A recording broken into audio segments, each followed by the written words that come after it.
Tah para wargi sadayana sajaba urang eta euker aktivitas ayeuna anu sabenerna mah anu bade dipedar ayeuna teh ngeunaan kana biografi, autobiografi, biodata jeung memoir eta materi anu bakal kurang dipedar ayeuna gitu. Nah, naon sih ari ngaranna biografi teh? Cata acana kan kamari paratos dirangkum teh. Ari ngaranna biografi teh nyaeta asal kecapna tina bahasa Yunani. Nyaeta tina kecap teh sarua jeung kata gitu. Kata naon nyaeta dina bahasa Yunani kecapna teh kecap bios.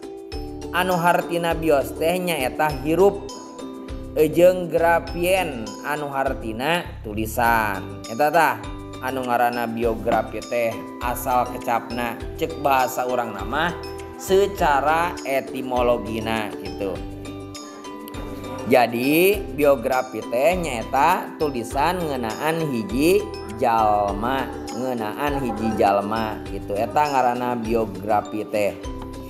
Terus selain biografi aya oge autobiografi. Beda sarua tapi tidak sama ari autobiografi mah. Naon tah ari autobiografi? Ari autobiografi mah asal kecapna lamun ditingali dina etimologina autobiografi ge eta tina bahasa Yunani gitu. Nyaeta dina kecap autos. Autos teh anu hartina nyaeta sorangan. Sorangan teh berarti sendiri, lon gitu, lon alone sorangan ngan ieu mah dina bahasa Yunani. Jeung anu kaduana kecap bios. Bios teh hartina hirup jeung grafien anu hartina tulisan. Etalah anu disebut asal tina secara etimologina dina kecap autobiografi gitu tah. Nah jadi kesimpulan nama ari ngaranna biografi hartina tulisan anu nyaritakeun riwayat hiji jalma. Eta ngaranna biografi.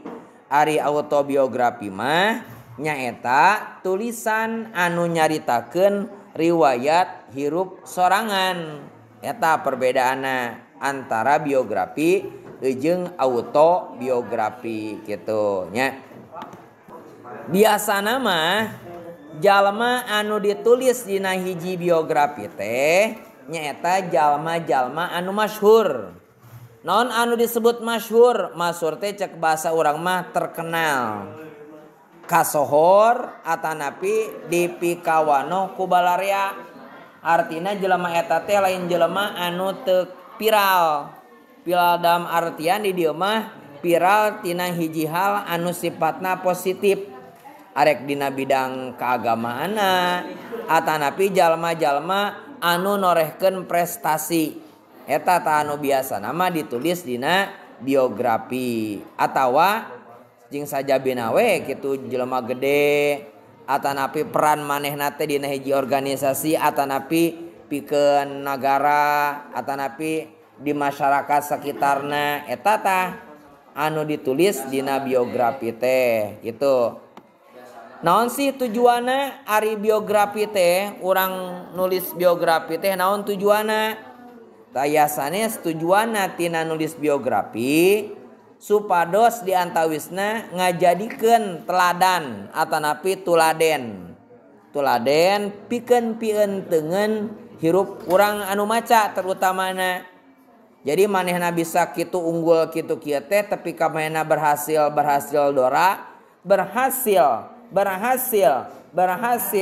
hore tetapi kamanehna kitu teh aya usahana heula gitu. Usahana teh cek bahasa urang nama kan istilahna paribahasa nama manjada wajada. Saha anu parang pasti parang saha anu naon teh saha anu kayeng pasti parang gitu tah dina bahasa Sundana mah. Tah ge sarua perjalananna manehna dina nyaritakeun hiji biografi ti hiji tokoh anu ditulis ku batur teh eta ngaranna biografi. Eta tujuan nama. Kadang-kadang sih aya oge anu komersil tujuanna teh dibukukeun terus dijual bukuna teh hargana bara duit gitu. Tah biografi jeung autobiografi eusi nama sarua-rua keneh. Duana ge sararua gitu. Nyaritakeun lalakon hirup hiji jalma. Ngan bedana hungkul meureun.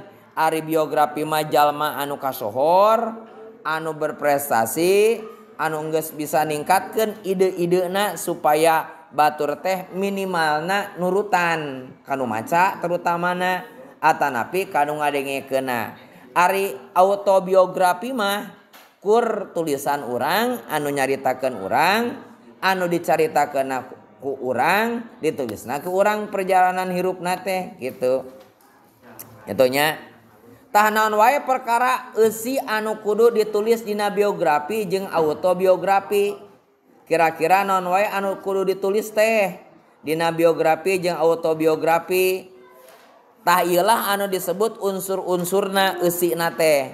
Arek biografi atawa autobiografi. Nomor kahiji aya anu ngaranna ngaran jeung tempat katut tanggal lahirna. Ngaranna misalkan Godi Suwarna anu kamari teh. Anu kaduana riwayat pendidikana, pancabakana atawa karesepna atawa prestasina gitu. Tasajabati biografi kedapdinya autobiografi aya di anu ngaranna memoir. Aya memoir naon? Beda teu mentak digiekeun ge aya perbedaanana. Naon sababna aya perbedaan atuh teu kare-kare aya ditulis lamun teu aya perbedaan mah. Aya perbedaanana. Ari memoir naon hartina? Memoir mah nyaeta tulisan anu fokus kana hiji hal anu khusus. Jadi anu ditulisna teh ku sabidang wungkul gitu. Tah aya oge anu ngaranna salian ti memoir biodata. Ari biodata naon? Ari biodata mah lalakon hirup kadang-kadang ditepikeunna dina wangun tulisan. Lain saperti dina biografi, lamun biografi mah dina carita atawa karangan anu sifatna caritaan. Ari biodata mah ditulisna kur dina kangge hal anu penting, contohna seperti jang alamar gawe gitu. Nah, bisa oge disebut identitas ngaranna nya. Biasana jang kaperluan-kaperluan anu sifatna urgen seperti jang alamar gawe gitu. Hubunganna biografi jeung biografi tadi jelasnya. Tah gitu.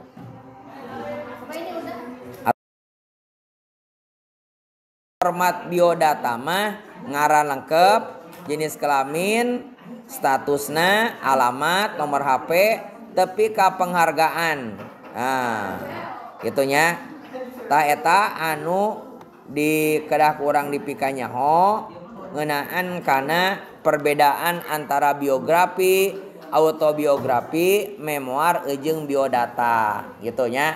Kin urang lajengkeun kana salajengna nyaeta nganalisis tata cara nyieun biografi. Tah sakitu anu kapiatur, mudah-mudahan aya manfaatna. Assalamualaikum warahmatullahi taala wabarakatuh. Waalaikumsalam warahmatullahi